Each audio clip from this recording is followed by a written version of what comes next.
तो बिहार की लोक जनशक्ति पार्टी में आज चिराग पासवान को बड़ा झटका लगा। एक तरीके से उनका तख्ता पलट कर दिया है। खुद उन्हीं के चाचा ने पशुपति पारस बाकी 4 सांसदों के साथ लोकसभा सांसद ओम बिरला से मुलाकात करने के लिए भी पहुंच गए हैं। आपको बता दें, एलजेपी के बागी सांसदों ने लोकसभा अध्यक्ष से मुलाकात कर खुद को अलग गुट के रूप में मान्यता दिए जाने की मांग की है। 5 सांसदों के साथ ओम बिरला से मिलने पहुंचे हैं और खुद को अलग गुट दिए जाने की मांग की है पशुपतिनाथ पारस ने। इधर बड़ी बात यह कि चिराग पासवान लगातार उनके घर में डटे हुए हैं, बने हुए हैं।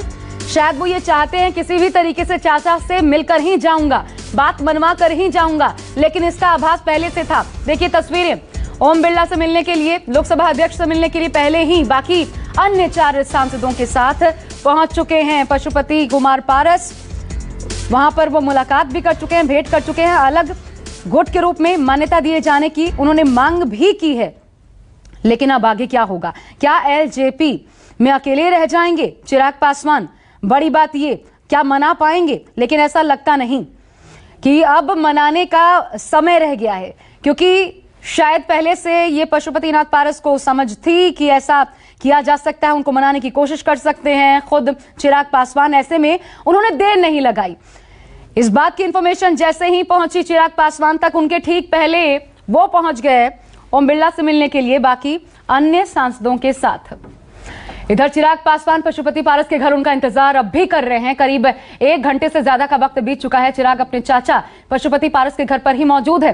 करीब 12:15 बजे दिल्ली में एलजेपी के सांसद पशुपति कुमार पारस के घर के बाहर हाई वोल्टेज ड्रामा भी आज देखने को मिला। दरअसल पार्टी से नाराज और अलग गुट बनाने वाले एलजेपी सांसद पशुपति कुमार पारस से मिलने उनके भतीजे और पार्टी के अध्यक्ष चिराग पासवान पहुंचे थे। लेकिन देखिए हुआ क्या, बाहर गाड़ी में घंटों इंतजार करना पड़ गया। पहले 15 मिनट, फिर 20 मिनट, उसके बाद घर के अंदर अब बैठे हुए हैं। काफी देर तक चिराग को अपने चाचा के घर के बाहर इंतजार करना पड़ा। नौबत यह आ गई कि घर का दरवाजा ही नहीं खुला, यहां तक कि बाहर गार्ड्स ने भी गेट नहीं खोला।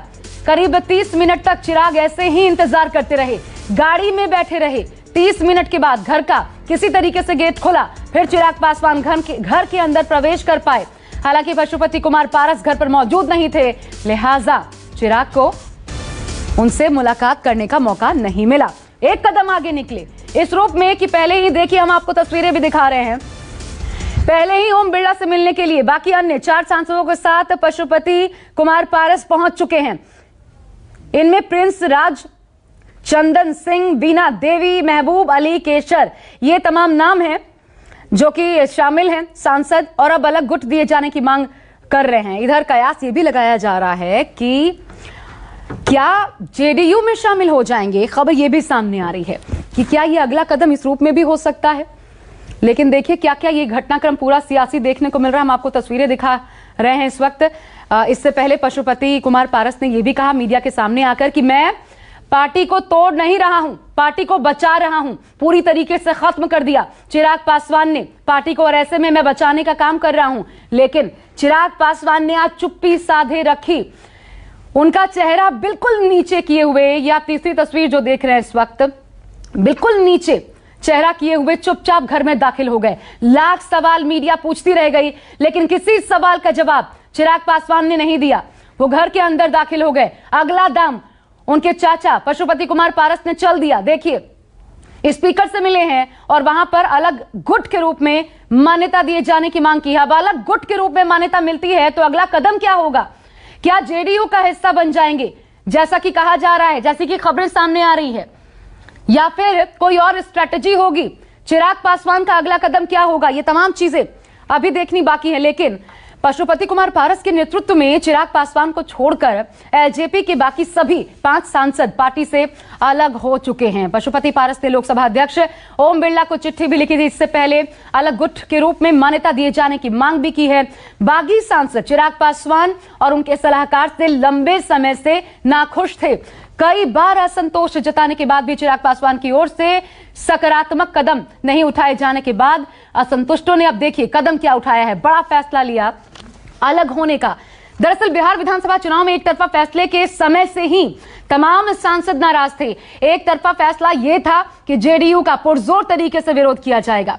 इधर एलजेपी के बागियों पर जेडीयू की भी नजर है। सूत्रों की माने तो ये पांचों सांसद जेडीयू में जा सकते हैं। यह भी हो सकता है, एक कदम ये भी देखने को मिल सकता है। इधर आरजेडी ने भी इसको लेकर निशाना साधा है। सियासी घटनाक्रम बेहद तेजी से चल रहा है, दिखाई पड़ रहा है। इससे पहले पार्टी में टूट को लेकर चिराग पासवान के चाचा और एलजेपी सांसद पशुपति कुमार पारस ने कहा, चिराग जिस तरह जेडीयू के खिलाफ जहर उगल रहे थे, उसको लेकर सांसदों में नाराजगी थी। उन्होंने कहा, चिराग की वजह से ही पार्टी को नुकसान पहुंचा। बिहार विधानसभा चुनाव में पार्टी का प्रदर्शन बेहद खराब रहा। ऐसे में अब सभी सांसदों ने मिलकर चिराग पासवान को ही पार्टी से बाहर करने का फैसला किया है। पार्टी से अलग होने पर पशुपति पारस ने कहा, वो पार्टी को तोड़ नहीं रहे बल्कि पार्टी को बचा रहे हैं। सुनिए। मैं अकेला महसूस कर रहा हूँ, मैं अकेला रह गया। पार्टी का बागडोर जिनके हाथ में गया, पार्टी के 99% कार्यकर्ता, सांसद, विधायक और जो हमारे पार्टी के समर्थक लोग थे, सभी लोगों की इच्छा थी कि हम 2014 में एनडीए गठबंधन के पार्ट बने। पार्टी बिखर रही थी, कुछ असामाजिक तत्व आकर के हमारी पार्टी में सेंध डाला और उसने 99% वर्कर की भावना को अनदेखी करते हुए गठबंधन को उसने तोड़ दिया। और गठबंधन तोड़ा भी तो दूसरे ढंग से तोड़ा। किसी से हम दोस्ती करेंगे, किसी से प्यार करेंगे, किसी से नफरत करेंगे। इसका परिणाम ये हुआ कि बिहार में एनडीए गठबंधन कमजोर हुआ। लोक जनशक्ति पार्टी बिल्कुल समाप्ति के कगार पर चला। तो मैं पार्टी तोड़ा नहीं हूँ, मैं पार्टी को बचाया हूं और स्वर्गीय पासवान जी के आत्मा को शांति के लिए जब तक मैं जिंदा रहूंगा, लोक जनशक्ति पार्टी देश में जिंदा रहेगी। इधर एलजेपी में जारी इस गुटबाजी पर जेडीयू की भी पैनी नजर है। जेडीयू के राष्ट्रीय अध्यक्ष आरसीपी सिंह ने कहा है, विधानसभा चुनाव में एलजेपी नेता चिराग पासवान ने अलग लाइन ली, इससे उनके पार्टी के लोग परेशान थे। साथ ही आरसीपी सिंह ने यह भी कहा, बिहार एनडीए में 2 दल हैं, बीजेपी और जेडीयू। बागी सांसद जहां जाएंगे उनका स्वागत है। और एनडीए में हम लोग तो 2 ही लोग नहीं, बीजेपी और जेडीयू, दोनों जगह जहां जाएंगे स्वागत होगा। तो दिल्ली में उन्होंने कहा कि नीतीश कुमार एनडीए के सर्वमान्य नेता है, पशुपति पारस अभी बोल रहे थे। तो क्या लगता है कि विधानसभा चुनाव के वक्त जब चिराग पासवान बयान पर बयान दे रहे थे नहीं, ये तो मैंने आपको बताया ही कि देखिए सब लोग एक देखिए बहुत ही यहाँ अच्छे ढंग से हम लोग एनडीए को चला रहे थे। उसमें याद करिए ना, पशुपति पारस जी भी यहाँ पर मंत्री थे। लोकसभा में जो चुनाव लड़ा गया था, ये बहुत अच्छा माहौल था। और जिस प्रकार माहौल को खराब किया गया तो स्वाभाविक है, लोग सब लोग अंदर से कोई प्रसन्न तो थे नहीं, सब लोग दुखी थे। तो वो तो होता ही है ना, कितना दिन तक लोग किसी के मनमानी को बर्दाश्त करेंगे। एलजेपी ने इधर क्या कहा है, इस एलजेपी में फूट पर आरजेडी ने क्या कहा है, वो भी सुनिए। भाई सबको पता है कि 2020 के विधानसभा के चुनाव में नीतीश कुमार के हठधरता के चलते चिराग पासवान जी लोक जनशक्ति पार्टी को बाहर का रास्ता दिखाया गया। आज जिस तरह के धन बल का प्रयोग करके, बिहार के आरसीपी टैक्सों का इस्तेमाल कर करके भारतीय जनता पार्टी अपने कुबेर के खजाना को खोल करके लोक जनशक्ति पार्टी को 2 भागों में विभक्त करने की कोशिश की है। सीधा सीधा आरोप लगाया गया। इधर एलजेपी में हुए इस तमाम घटनाक्रम पर चिराग पासवान गुट ने जेडीयू पर निशाना साधा है। एलजेपी नेता रवि पांडे ने कहा, सीएम नीतीश कुमार और लल्लन सिंह एलजेपी को तोड़ना चाहते हैं। आदरणीय जो सांसद है हाजीपुर से श्री पशुपति पारस जी, वो पहले से भी नाराज चल रहे थे। काफी दिनों से नीतीश जी के संपर्क में बने हुए थे और नीतीश जी ने और उनकी पार्टी शुरू से ही लोजपा को तोड़ने में लगी हुई है और लगातार संपर्क में उनके नेता जदयू के वरिष्ठ नेता श्री लल्लन सिंह जी लगे हुए थे पार्टी को तोड़ने के लिए और बहुत सारे लोग लगे थे। हमारे नेता वही रहेंगे, चिराग पासवान ही रहेंगे। हम लोग लोजपा से हैं और हम लोग उन्हीं को नेता मानते हैं। देखिए ऐसे भी बयान सामने आ रहे हैं, लेकिन पूरी तरीके से अलग थलग तो पढ़ ही चुके हैं चिराग पासवान। इधर बीजेपी जेडीयू दरवाजा खोले हुए हैं। पशुपतिनाथ पारस, उनको इशारा मिल गया है कि अंदर आ जाइए, दरवाजा खुला है, लेकिन उन्होंने अपने भतीजे के लिए दरवाजा बंद कर रखा है अपने घर का। बैठे हुए अभी तक मिलने नहीं पहुंचे। मेरे साथ खास मेहमानों का पैनल इस वक्त जुड़ चुका है। अखिलेश सिंह जी बीजेपी से, अभिषेक झा जेडीयू से मृत्युंजय तिवारी जी, आरजेडी से राजेश बादल जी, वरिष्ठ पत्रकार हमारे साथ हैं। आप सभी का बहुत स्वागत है। लेकिन सबसे पहले संजीव त्रिवेदी मेरे वरिष्ठ सहयोगी हमारे साथ बने हुए हैं, सीधा उनका रुख करते हुए। संजीव, क्या जानकारी सामने आ रही है? मिलने पहुंचे, लोकसभा स्पीकर से मुलाकात भी हुई है, और दूसरी तरफ चिराग पासवान कब तक बैठे रहेंगे, क्या जानकारी मिल रही है?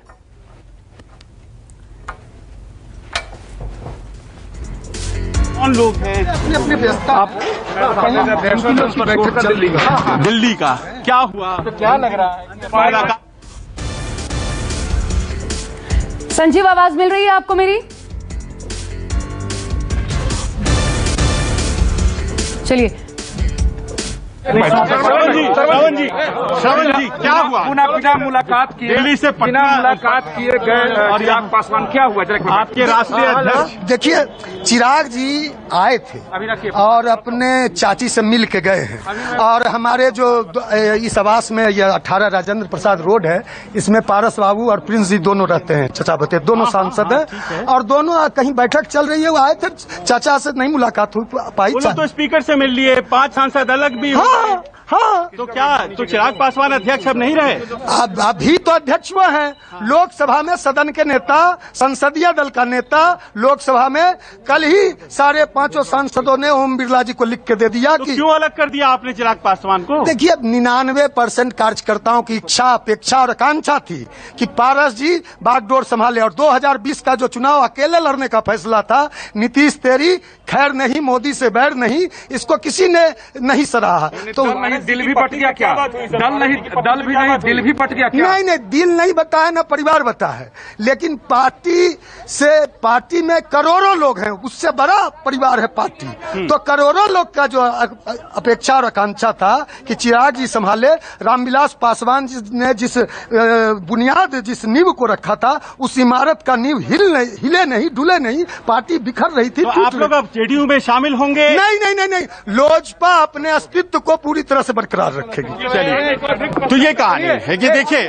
जनता दल यूनाइटेड में शामिल नहीं होगी लोक जनशक्ति पार्टी, लेकिन लोक जनशक्ति पार्टी अपने आप को अलग गुट के रूप में रिकग्नाइज करवाने के लिए पहुंच चुकी स्पीकर के पास। अब देखना है स्पीकर साहब क्या करते हैं। चिराग पासवान अपनी ही पार्टी में दरकिनार कर दिए गए हैं। वो राष्ट्रीय अध्यक्ष थे, सदन में नेता थे अपनी पार्टी के, वहां से भी वो बेदखल। और कुल मिलाकर के स्थिति यही कि राजनीति में परिवार था, राजनीति अलग हो गई, परिवार भी अलग हो गया है। जी संजीव, लेकिन ये लड़ाई तो अब नाम पर आकर टिक गई है। एलजेपी किसकी? बिना राष्ट्रीय अध्यक्ष के कैसी एलजेपी? चिराग पासवान की अनुमति की जरूरत पड़ेगी या नहीं पड़ेगी? पूरा मामला टेक्निकल हो चला है अब।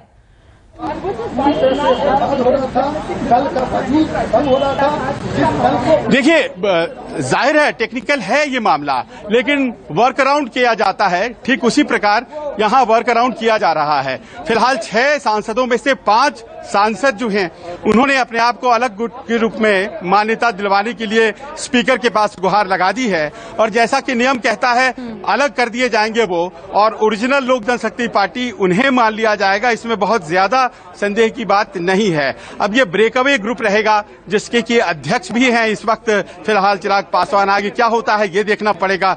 दूसरी बात कि लोक जनशक्ति पार्टी के ये 5 सांसद क्या जनता दल यूनाइटेड में शामिल होंगे? तो जो प्रवक्ता श्रवण कुमार हैं, उन्होंने कहा कि जी नहीं, हम शामिल नहीं होने जा रहे हैं, हम तो लोक जनशक्ति पार्टी ओरिजिनल हैं।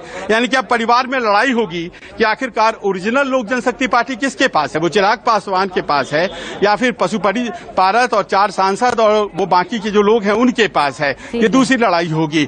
कुल मिलाकर ऐसा लग रहा है कि जनता दल यूनाइटेड के खिलाफ जो एक युद्ध छेड़ा था चिराग पासवान ने, उसमें कहीं ना कहीं ऐसा लगता है कि जनता दल यूनाइटेड ने बहुत करीने से उनकी राजनीतिक जमीन कमजोर करने में सफलता हासिल कर ली है। ये वो घर है जहां वो लगातार आते थे, ये वो लॉन है जहां बार बार प्रेस कॉन्फ्रेंस किया करते थे चिराग पासवान, और पार्टी कमजोर नहीं है ये कहते थे हमेशा। लेकिन पिछले 1 महीने में जो सिलसिला है, आज उसी का पटाक्षेप होते आप देख रही हैं। ये एक दिन की बात नहीं है आशा, और ऐसा लगता है कि चीजें उनके कंट्रोल से बाहर चली गई। ये जो प्रवक्ता है, इनकी नियुक्ति भी उन्होंने ही की थी, चिराग पासवान ने, लेकिन आज ये प्रवक्ता बोल रहे हैं कि नहीं, उनकी नीतियां गलत थी। तो ऐसा लगता है कि उनकी पार्टी से उनका जो पकड़ था वो कमजोर हो गया है और आगे क्या रास्ता अपनाते हैं चिराग पासवान, ये देखने वाली बात है। अपने ही चाचा ने तख्ता पलट कर दिया चिराग पासवान का, अभी तक तो यही समझ आ रहा है। लेकिन अभिषेक झा जी जेडीयू से हमारे साथ जुड़े हुए, नवल किशोर जी आरजेडी से। अभिषेक जी, क्या किया आपने? ये दरवाजा आपने खोल दिया और भतीजे के लिए, चिराग पासवान के लिए चाचा ने दरवाजा बंद कर दिया। देखिए, इसमें जेडीयू क्या करना है, बोए बीज बबूल का तुआम कहां से।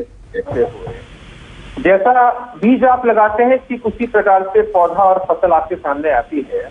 आदरणीय रामविलास पासवान जी ने लोक जनशक्ति पार्टी की स्थापना एक विचारधारा के तहत, एक उद्देश्य के तहत की थी और लोक जनशक्ति पार्टी एक मजबूत घटक दल एनडीए के रूप में कितने अच्छे से सांसद जीत कर बिहार में आए थे।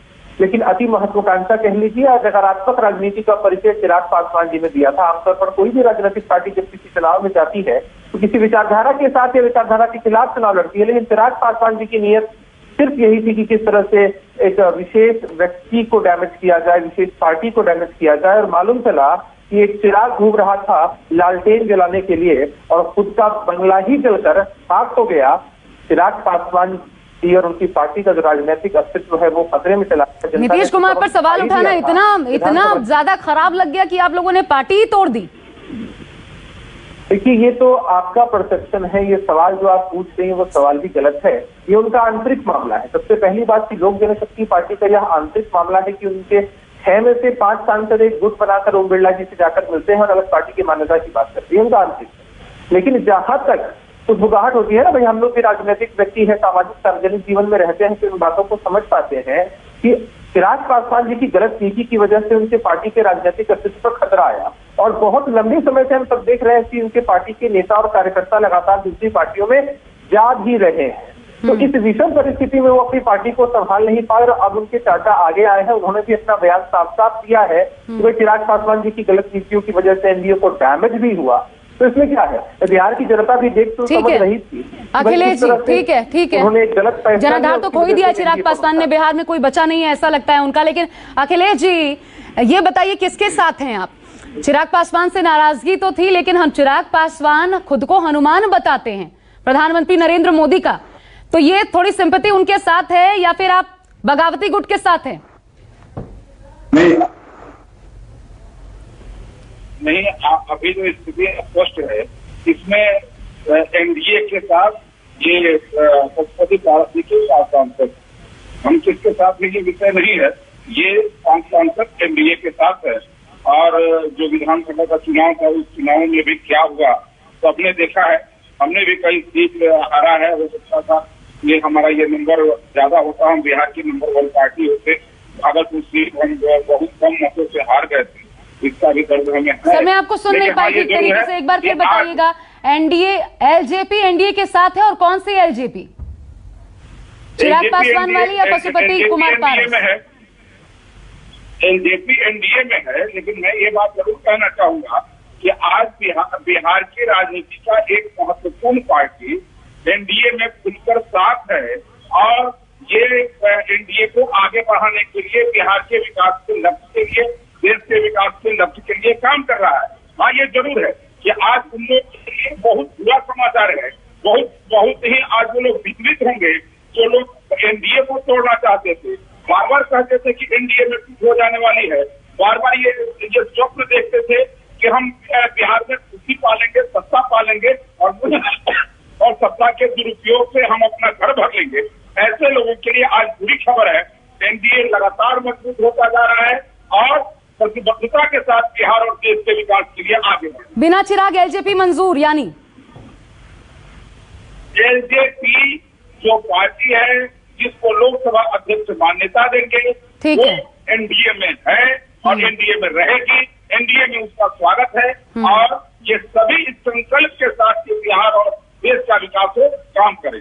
ठीक है नवल किशोर जी, 6 महीने बाद, रामविलास पासवान की मृत्यु के बाद 6 महीने बाद ऐसा करना समर्थकों को चढ़ाना है।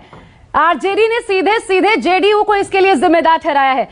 आपको क्यों लग रहा है सर ये सारी कारस्तानी जो है वो जेडीयू की है? देखिए, अगर जेडीयू के पूरे कारनामा को देखेंगे तो 2005 में भी उन्होंने एलजेपी को तोड़ा था, ये पहली बार थोड़े है। और अभी बहुत दिन नहीं हुआ है, अभी उनके जो एक विधायक थे तो उन्होंने तोड़ लिया है। तो ये हम क्या कहेंगे, तो पूरा बिहार और चुनाव पे जो भी नजर रखते हैं उनको पता है कि जो नीतीश कुमार है उनका यही चरित्र है। उनके पास जदयू का ये हालत है कि अपना कोई बल नहीं है, तो ये जहां तहां से खींच कर लाते हैं। पूरे बिहार के चुनाव में पता चल गया कि नीतीश कुमार का जनाधार इतना कम हो गया कि तीसरे नंबर के नेता हैं।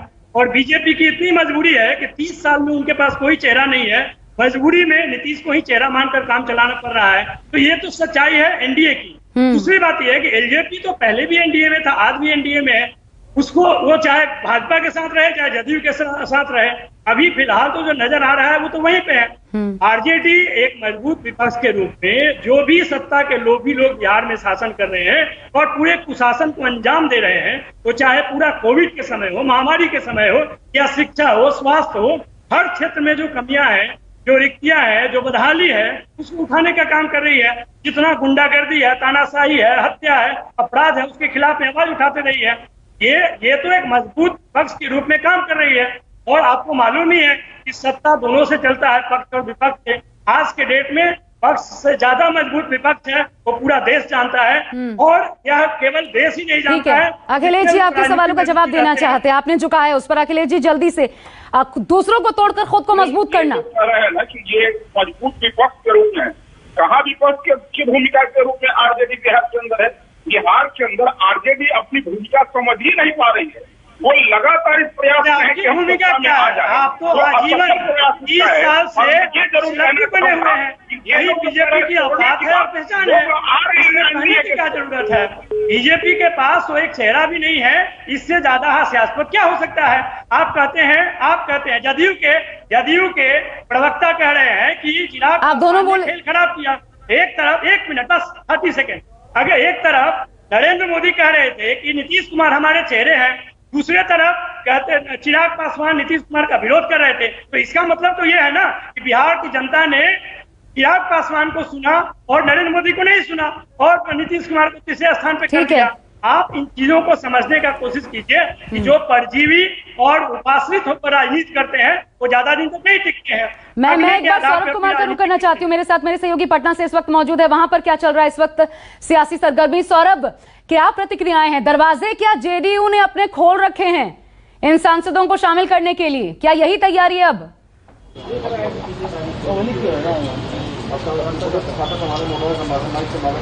जी बिल्कुल, जिस तरीके से जदयू के राष्ट्रीय अध्यक्ष आरसीपी सिंह ने कुछ देर पहले मीडिया से बातें कही थी और उन्होंने साफ तौर पर कहा था कि अगर एलजेपी के 5 सांसद जदयू में आना चाहते हैं तो उनका स्वागत है। तो निश्चित रूप से जदयू चाहती है कि जो 5 सांसद हैं वह जदयू में आ जाए, लेकिन मुझे फिलहाल यह दिखाई नहीं दे रहा। जिस तरीके से पशुपति पारस कह रहे हैं कि वह एलजेपी से अलग नहीं होंगे और एलजेपी में ही वो रहेंगे। अगर फैसला चिराग पासवान को करना है कि उनको एलजेपी में रहना है या नहीं रहना है, तो निश्चित तौर पर पशुपति पारस चाहते नहीं है कि वह एलजेपी से अलग हो। सबसे बड़ी बात है कि एलजेपी का जो वोट बैंक है वह कोई नहीं चाहता है कि उसमें बिखराव हो, इसीलिए पशुपति पारस चाहते हैं कि वह पार्टी के साथ बने रहें और पार्टी के साथ वह रहेंगे तभी उनका जो वोट बैंक है वह बरकरार रहेगा। जी, बहुत महत्वपूर्ण बात आप कह रहे हैं, ये बात भी वो बखूबी समझ रहे होंगे। लेकिन राजेश बादल जी, सीनियर जर्नलिस्ट हमारे साथ हैं। सर, क्या समझ पा रहे हैं आप, ये क्या हो रहा है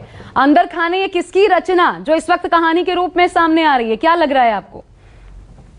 देखिए, पर्दे के पीछे की कहानी एकदम अलग है और हमारे विद्वान साथियों ने भी चर्चा तो की, लेकिन 2 बातें। पहली बात तो यह है कि हमने देखा है कि भारत में प्रादेशिक पार्टियों के बीच में पारिवारिक विरासत को लेकर के द्वंद्व और जंग हमेशा होती रही है। जो बिहार की घटना है वो उत्तर प्रदेश में अखिलेश यादव वाले परिवार की कहानी दोहरा रही है। अब दूसरी बात यह है कि पर्दे के पीछे की कहानी क्या है, ये अभी ही क्यों दोहराई जा रही है। हमने ये भी देखा कि बीते दिनों उत्तर प्रदेश में पंचायत चुनाव हुए थे और उसमें भारतीय जनता पार्टी को मुंह की खानी पड़ी थी, समाजवादी पार्टी उभर के आई थी।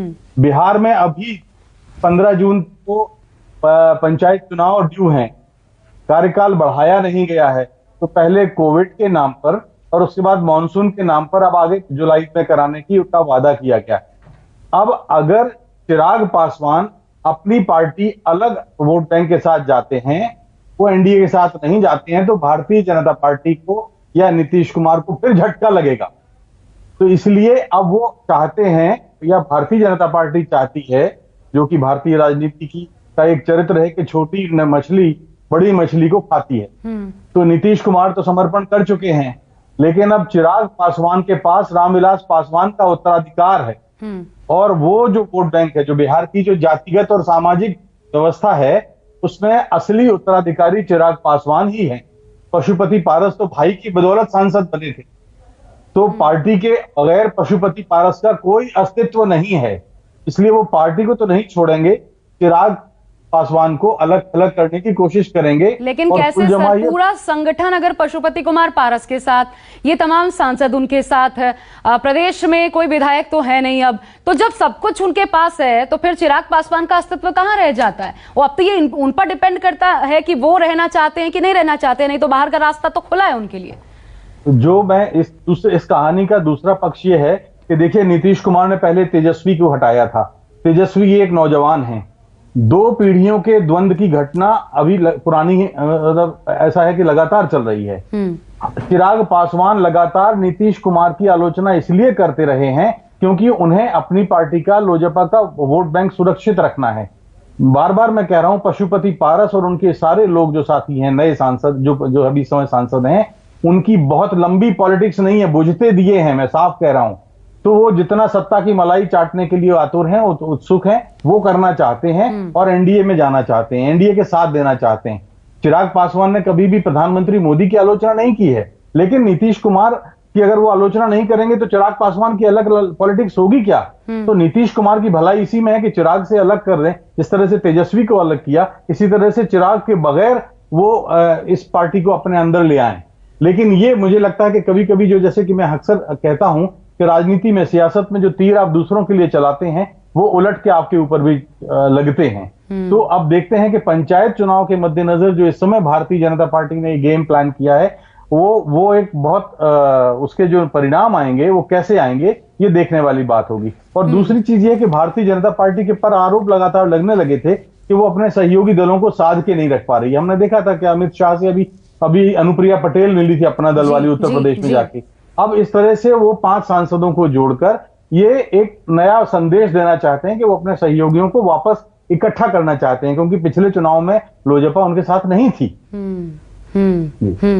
अखिलेश सिंह जी, तो क्या ये वही तैयारी है जिसकी ओर राजेश बादल जी इशारा कर रहे हैं? मतलब दूर की सोच करके अभी दांव चला गया है, लगता है या नहीं लगता, उसके आधार पर अगला कदम होगा। एक बार जरा प्रश्न दोहरा दीजिए। जी अखिलेश जी, हेलो, आवाज मिल रही है आपको? प्रश्न दोहरा दीजिए। नहीं आ रही आवाज, एक बार प्रश्न दोहरा दीजिए। मेरा सवाल ये है, क्या ये आगे आने वाले चुनाव को लेकर के आप लोग तैयारी कर रहे हैं कि तीर निशाने पर लगता है कि नहीं लगता?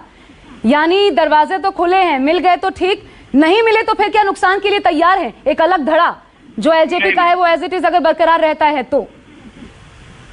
नहीं, देखिए, हमारे दरवाजे सबके लिए खुले हैं और जो भी हमारे इस विकास के एजेंडे के साथ आ रहा है उसको हम साफ लेकर चलने वाले। और एक बात मैं यहाँ स्पष्ट कर देना चाहता हूँ कि हमारे वरिष्ठ पत्रकार अभी बोल रहे थे, देश के अंदर गठबंधन की राजनीति की शुरुआत हमने की है और हमने बताया है कि गठबंधन धर्म का पालन किस प्रकार से किया जाता है। हमने अपने सहयोगियों को साथ लेकर के कैसे चला जाता है, इसके गुण हमने देश के लोगों को सिखाया है। राजनीति के अंदर एक बड़ा दल होने के नाते सभी सहयोगियों को साथ में लेकर के और उनकी भी आकांक्षाएं, महत्वाकांक्षाओं में समन्वय स्थापित करके किस प्रकार से राजनीति में आगे बढ़ा जा सकता है, ये हमने बताया है। रही बात आगामी चुनाव की, हम चुनाव में विकास के एजेंडे के साथ चलते हैं और हमारे सहयोगी दल हमारे साथ होते हैं। और ये बात निश्चित है कि जो लोग भी हमारे नीतियों को, हमारे नेतृत्व को, हमारे नियत को पसंद करते हैं, हमारे साथ आते हैं। तो सर, अपनी नियत को साफ दिखाने के लिए क्या इस वक्त आप लोग ये कहेंगे कि नहीं, अगर ये आना भी चाहते हैं तो कम से कम जनता के सामने हमारी नियत साफ होनी चाहिए, हम अभी एक्सेप्ट नहीं करेंगे जब तक चिराग न माने? नहीं, देखिए, अगर एनडीए के साथ कोई आना चाह रहा है, लोकसभा के अंदर जिस दल को मान्यता मिलेगी, हम लोजपा को अपने साथ रखना चाहते हैं। लोजपा एनडीए के गठबंधन का पार्ट होना है। ये उनके पार्टी का अंदरूनी मामला है कि कौन उनका नेता होगा। जो लोजपा का नेता होगा उसके साथ मिलकर के हम लोक जनशक्ति पार्टी के साथ हम एनडीए में उसको घटक के रूप में स्वीकार करेंगे। इसमें कहीं कोई कंफ्यूजन नहीं है। हम एनडीए के अंदर लोक जनशक्ति पार्टी को स्वीकार करते हैं और लोकसभा के अंदर स्पीकर जिस लोक जनशक्ति पार्टी को मान्यता देगी हम उसके साथ मिलकर के और एनडीए को चलाएंगे। ये बिल्कुल स्पष्ट है। बाकी उनका अंदरूनी मामला है कि नेतृत्व किसके हाथ में रहता है, वो लोक जनशक्ति पार्टी तय करे। इतना नीतीश कुमार पर हमला करने वाले एलजेपी को क्योंकि चिराग पासवान ही चला रहे थे, अभिषेक झा आप स्वीकार करेंगे? अब अगर विलय की तैयारी होगी तो आप स्वीकार करेंगे? नहीं, अभी क्या होगा अभिषेक झा, अभिषेक झा अपने स्वयं के अखिलेश जी रुक जाइए, अभिषेक झा से मेरा ये सवाल है। एक बार आप सवाल दोहरा देंगी? हाँ अभिषेक झा जी, इतना नीतीश कुमार पर एलजेपी की तरफ से हमला हुआ, एलजेपी ही मानकर चलिए, चिराग पासवान नहीं भले हमले क्यों न दागे, लेकिन अभी भी क्या एलजेपी अगर आना चाहे, विलय करना चाहे, आप स्वीकार करेंगे एलजेपी को अपने में? ये संभावनाओं पर सवाल हो तो उसका जवाब स्पष्ट तरीके से क्या दिया जाए। अब ये जो पूरा मामला है वो एलजेपी का आंतरिक मामला है। एलजेपी के अंदर अंतर विरोध है, कलह है, और इन सारे कलह के साथ अब अगला कदम क्या होता है, आदरणीय पशुपति पारस जी का वो क्या करेंगे, उनके साथ जो सांसद है वो क्या करेंगे, ये सारी चीजें भविष्य के गर्भ में छिपी हुई है। बिहार एनडीए में शामिल करेंगे? सवाल तो बिहार एनडीए में क्या शामिल होगी एलजेपी अब इस विवाद के बाद?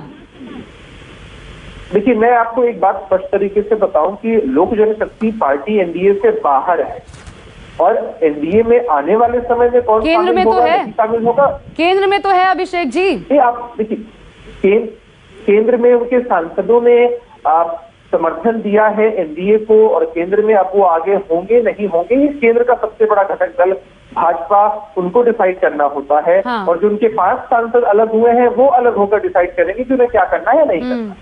राज्य में क्या होगा? तो राज्य में स्वीकार करेंगे?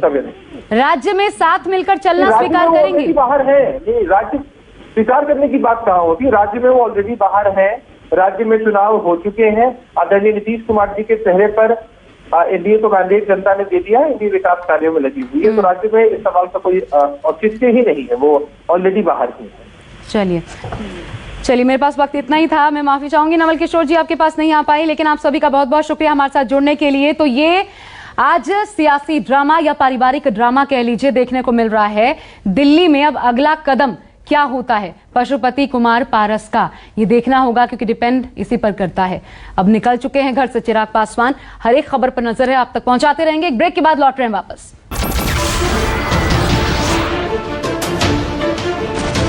नमस्कार, मैं हूं मानक गुप्ता।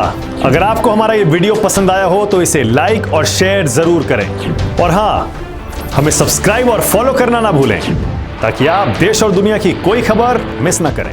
तो जुड़े रहिए हमारे साथ और देखते रहिए न्यूज़ 24।